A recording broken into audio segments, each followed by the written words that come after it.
amazing, Shepard. I've never seen a drive core like this before. I can't believe you were able to fit it into a ship this small. I'm starting to understand why you humans have been so successful. I had no idea Alliance vessels were so advanced.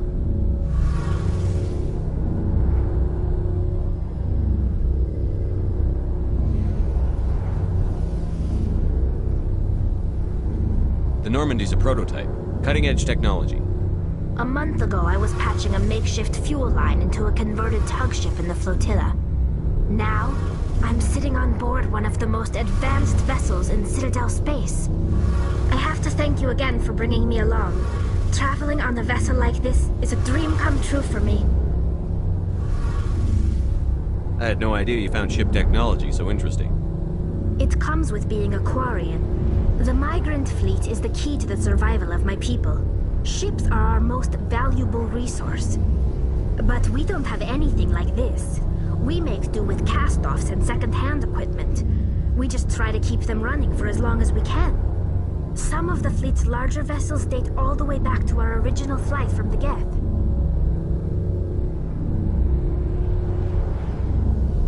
I can't believe your fleet's still using ships that are 3 centuries old.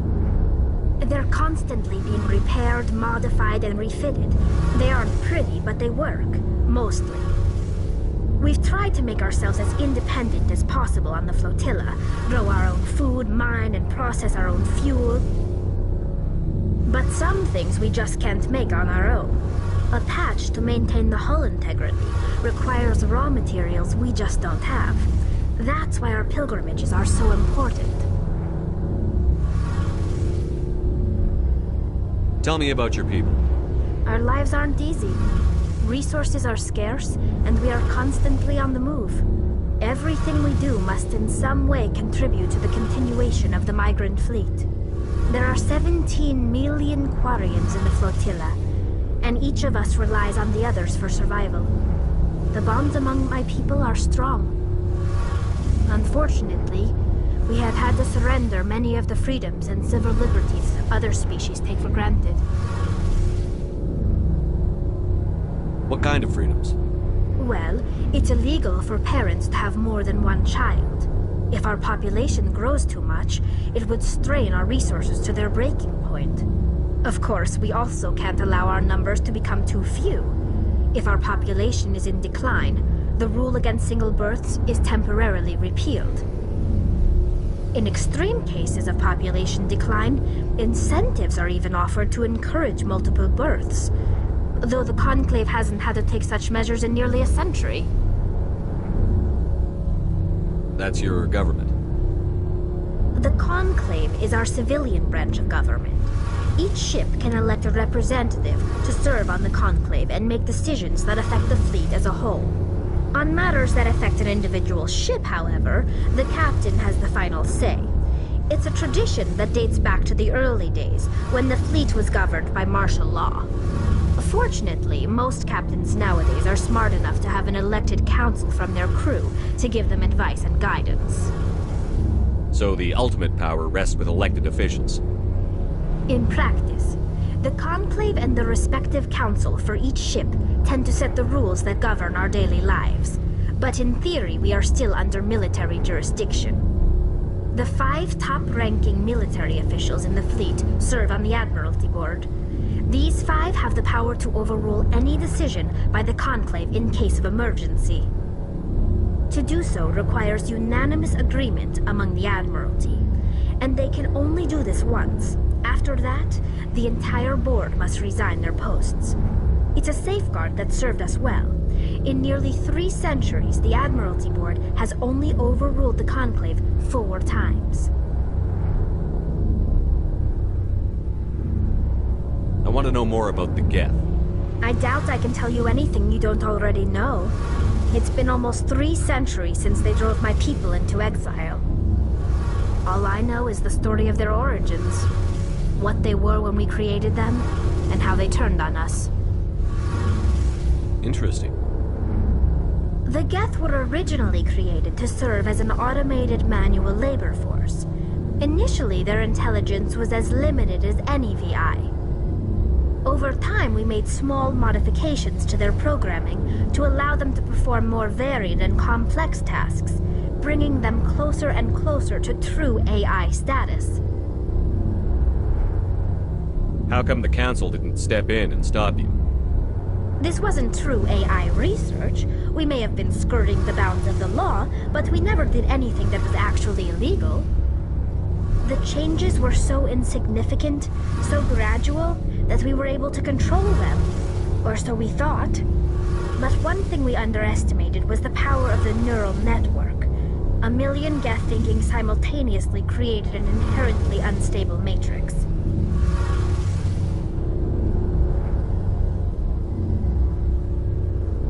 What made them rebel? As we built more and more Geth, their effective intelligence became more sophisticated, more abstract. One day, a Geth began to ask its Quarian overseer questions about the nature of its existence. Am I alive? Why am I here? What is my purpose? As you can imagine, this caused a near panic among my people. I don't see what's so bad about those questions. The Geth were created to engage in mundane, repetitive, or dangerous manual labor. That's fine for machines, but it won't satisfy a sentient being for long. The Geth were showing signs of rudimentary self-awareness and independent thought. If the Geth were intelligent, then we were essentially using them as slaves. It was inevitable the newly sentient Geth would rebel against their situation. We knew they would rise up against us, so we acted first. A general order went out across all Quarian-controlled systems to permanently deactivate all Geth. The Geth responded to this order violently.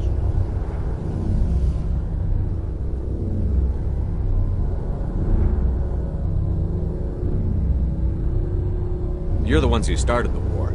The Geth were just fighting for their survival. We had no other choice.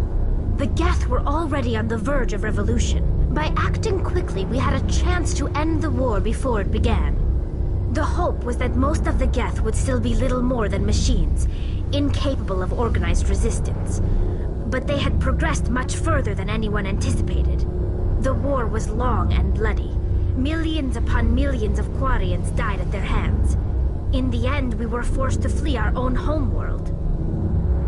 We feared the Geth would pursue us, but they never came beyond the Veil.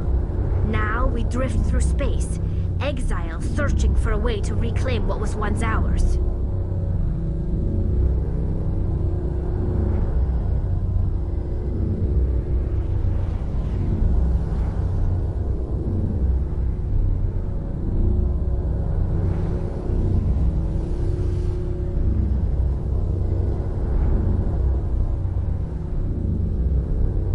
You got what you deserved. We made a mistake when we created the Geth in the first place. But we did not make a mistake when we went to war against them. If we had not acted, they would have wiped us out. They're a synthetic life form. They have no use for organics. None. Why do you think they cut themselves off from the rest of the galaxy? Why do you think they've killed every organic being who's ever tried to contact them?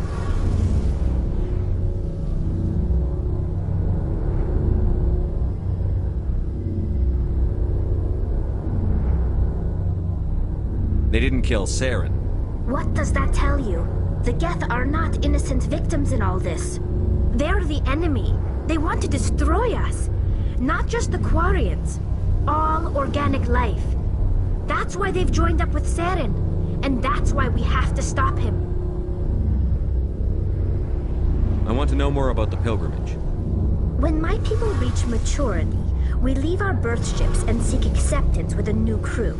It's necessary to maintain genetic diversity among the fleet. But no ship wants to accept someone who will be a burden on them. So, to prove our worth, we embark on a pilgrimage.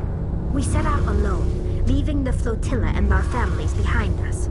We only return once we have found something of value we can bring back to the fleet. This is presented as a gift to the captain of the respective ship we wish to join. If the gift is accepted, we are welcomed into the crew.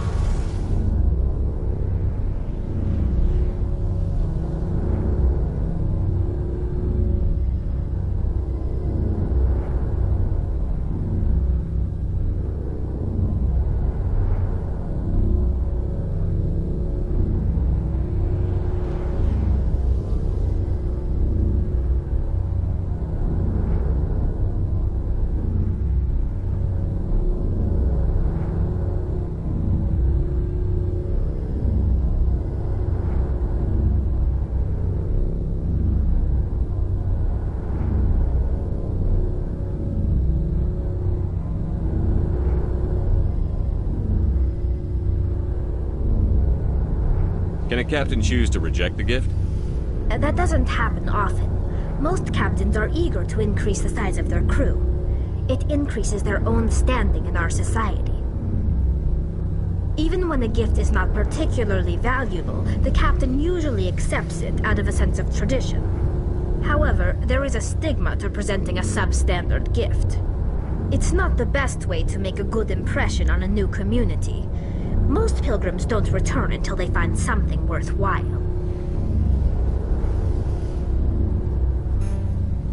Can a captain choose to reject the gift? That doesn't happen often. Most captains are eager to increase the size of their crew. It increases their own standing in our society. Even when a gift is not particularly valuable, the captain usually accepts it out of a sense of tradition. However, there is a stigma to presenting a substandard gift. It's not the best way to make a good impression on a new community. Most pilgrims don't return until they find something worthwhile.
I can't believe they just send you off alone. It's not like they just cast us out. Before we leave, we are given lessons in how to survive outside the flotilla, and given gifts to help us on our journey. We also receive implants to fight off sickness and disease. Generations of living in an isolated and highly controlled environment have left our immune systems weaker than most. By the time we leave the fleet, we are well equipped for the pilgrimage. This is a rite of passage for all Quarians. If it were dangerous, our numbers would suffer. Virtually every pilgrimage ends with a triumphant return and the ritual presentation of the gift to one of the fleet's captains.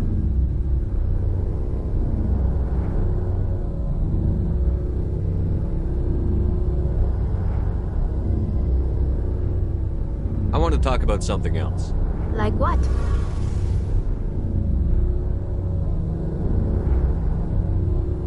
I should go. See you later.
Good timing, Commander. We got a transmission coming in from the Citadel.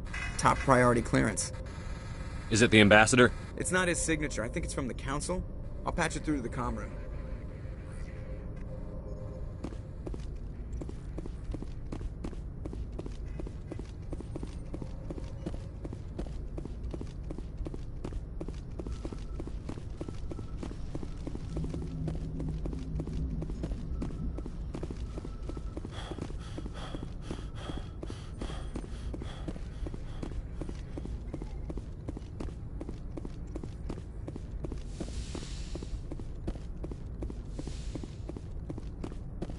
Commander Shepard, we've received information that may be critical to your mission against Saren.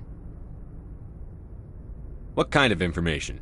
We've received an urgent message from one of our infiltration regiments in the Traverse. You mean spies? Spectres tend to attract attention, Commander, but they are only one arm of the Council. Special task groups are often a better option for monitoring developing situations. We currently have several infiltration units scattered throughout the border regions of Citadel space. This particular unit was gathering intel on Saren. I don't like being kept in the dark. We can't have you racing around the galaxy chasing false leads, Commander. We only contacted you because we feel this may be significant. Unfortunately, the message we received was little more than static. The infiltration team must be in a situation where they can't set up proper interstellar communications. But the message was sent on a channel reserved for mission-critical communications. Whatever they were trying to tell us, we know it was important. Considering your interest in Saren, we thought you might want to investigate this. Find out what happened to our team. The signal originated from the planet Virmire.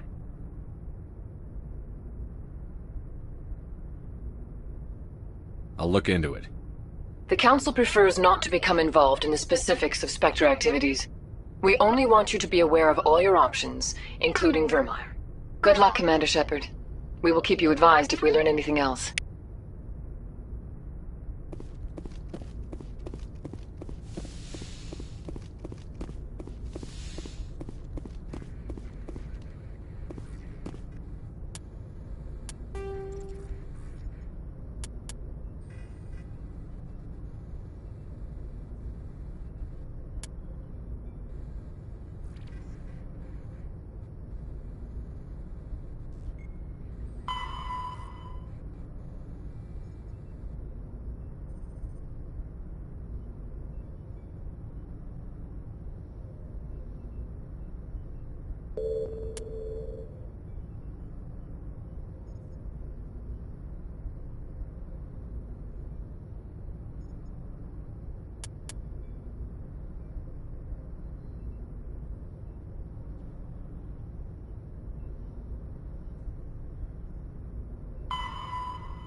Message coming in, Commander. Big surprise, the Alliance needs you again. Shepard, this is Admiral Hackett with Alliance Command. We've got a mission for you. An Alliance officer named Major Kyle has set up a small compound in the Hulking Eta cluster. He's attracted a number of followers, mostly biotics. He's become an outspoken critic of the Alliance, and we believe he's mentally unstable. This could be trouble, Shepard. I'll look into it. 3 days ago, we sent 2 Alliance representatives to meet with him at his compound. They've disappeared. We believe Kyle and his followers killed them. That compound is a cult, Shepard. They call him Father Kyle now. He set himself up as some kind of religious leader.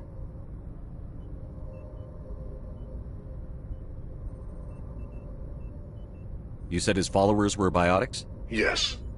Major Kyle never showed any biotic tendencies himself, though. I think he's just latched onto a group he identifies with. Many biotics feel marginalized or ostracized by society. Kyle probably sees them as victims who need his protection, and they see him as someone who will fight for them. Unfortunately, he's convinced them that the Alliance is somehow responsible for all their problems. We can't let him go on like this. What were those Alliance representatives going to talk to Major Kyle about? They wanted to bring him back to an Alliance facility for treatment. Major Kyle served us faithfully for many years. We weren't going to abandon him. Given his state of mind, however, he probably saw them as a threat. We're almost certain he had his followers killed him.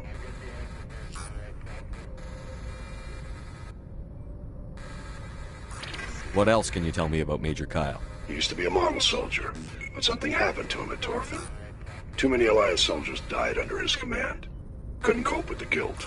His psych evaluations showed he couldn't handle the stress of command anymore. He was given an honorable discharge in early retirement. We'd hoped he would get better in time, but we underestimated how far gone he was. Now it looks like it's too late. I might be able to end this without violence. You serve with him. He might listen to you. But he's already killed 2 Alliance representatives. I trust you to use your judgment. Hack it out.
Ready.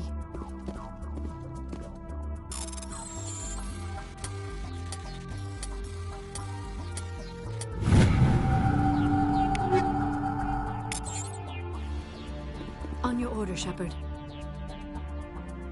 Ready.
is a private sanctuary. Outsiders are not welcome here.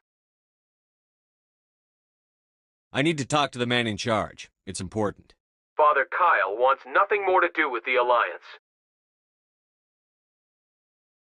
He shouldn't have killed those investigators. This problem isn't going to go away. We won't let you take Father Kyle away. He protects us. We need him. The Alliance wants someone to pay for those murders. Let me speak to Major Kyle, and maybe I can find some way to help you all get out of this alive. Wait. Father Kyle will speak with you. Head to the building at the far end of the compound. He'll meet you there.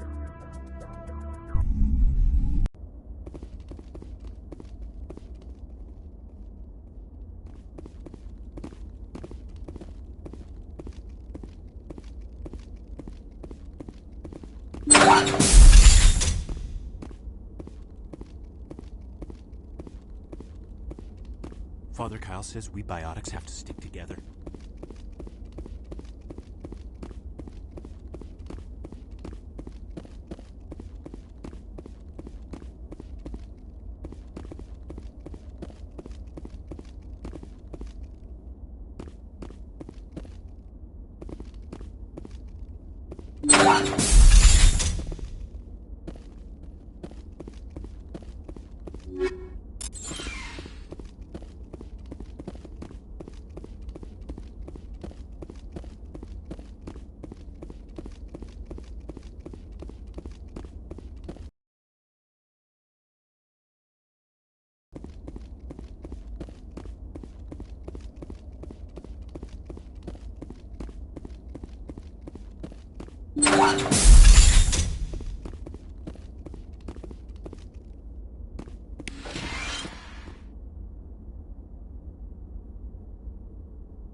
Lead on, Commander.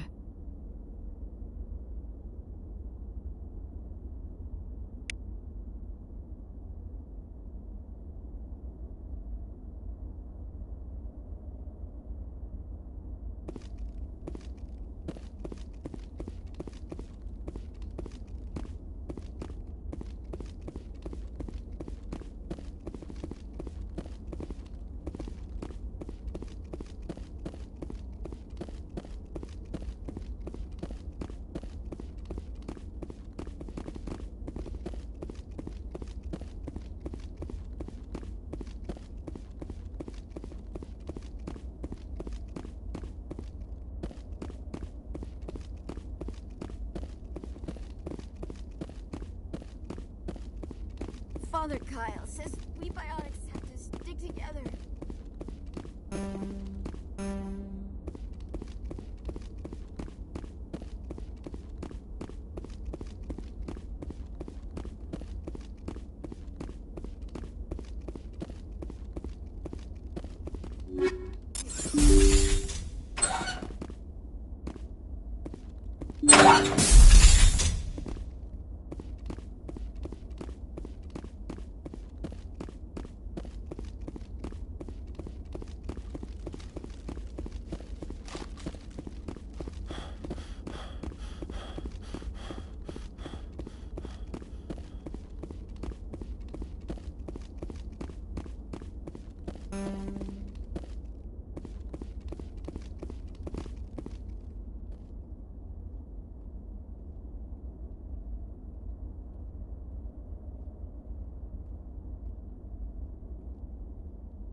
Say the word.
Charged and locked.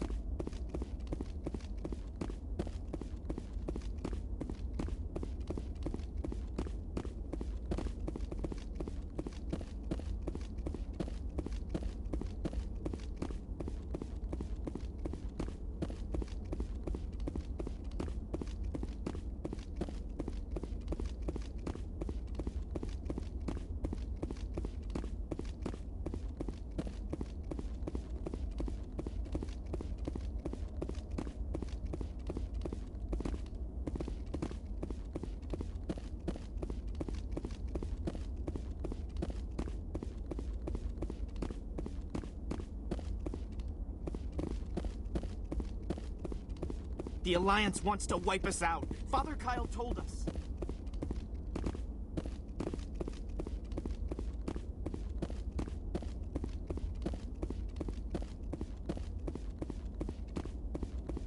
We can't trust the Alliance. Nobody cares about us biotics. We have to look out for each other.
Father Kyle says we biotics have to stick together.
I'm on it. Just because we're biotics doesn't mean we don't deserve to be treated fairly.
We can't trust the Alliance.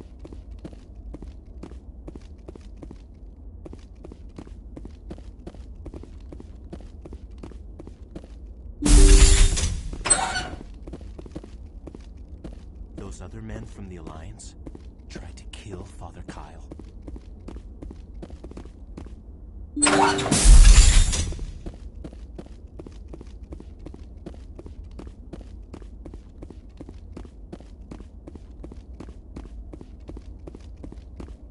Biotics can feel safe here.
Everyone looks at us like we're freaks because we have biotics. Biotics can feel safe here.